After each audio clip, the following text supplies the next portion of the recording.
My name is Alexey Yaroshevsky. I'm working as the RT Bureau Chief in Eastern Europe. I'm a reporter, producer, sometimes a camera assistant, sometimes a video editor, all in one.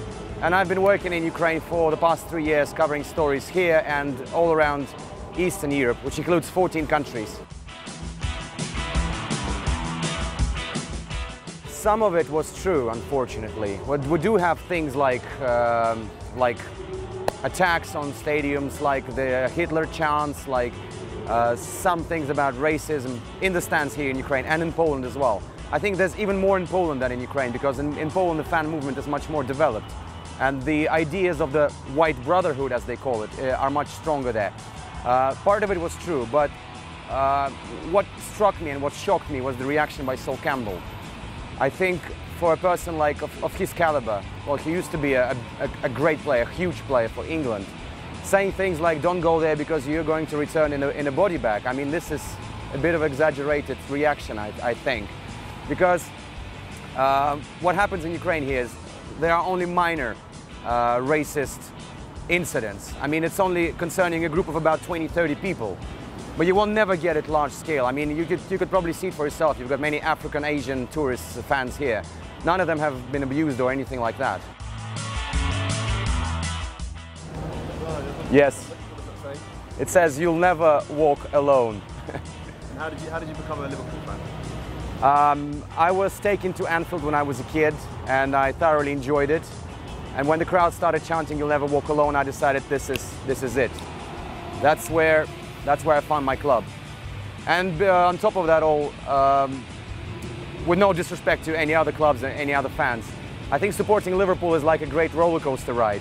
Because on the one hand, you've got 2005 and 2006, and then you have a season where Liverpool was on the brink of relegation.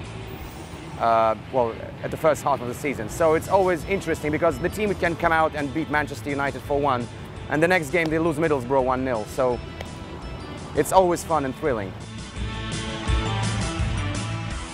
The one I witnessed with my own eyes, Istanbul, certainly. The greatest moment. I mean, the treble with the UEFA Cup and 2 domestic cups was great, certainly, but Istanbul. Just yesterday, my friend, talking about the Russian team, that the Russian fans were very abusive towards the players, posted a video of You Never Walk Alone during Istanbul, saying this is the example of how fans should support their team. When 3-0 at halftime, the whole stadium, the Liverpool part of it, singing You'll Never Walk Alone, the team goes out, bangs, and they wins it. I can tell you that before the England-Sweden game here in Kiev, many of the media, many of my colleagues, and many people on the ground were a bit scared that they had the Swedes for a week here. The Swedes are, very, I would say, calm and reserved. And when the British came, it was seen immediately and heard. All the pines thrown around, all the chants and flags and everything. And everyone actually thought that the Swedes and the Brits might clash.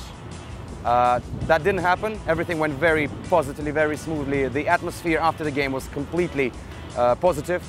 We all enjoyed it very much.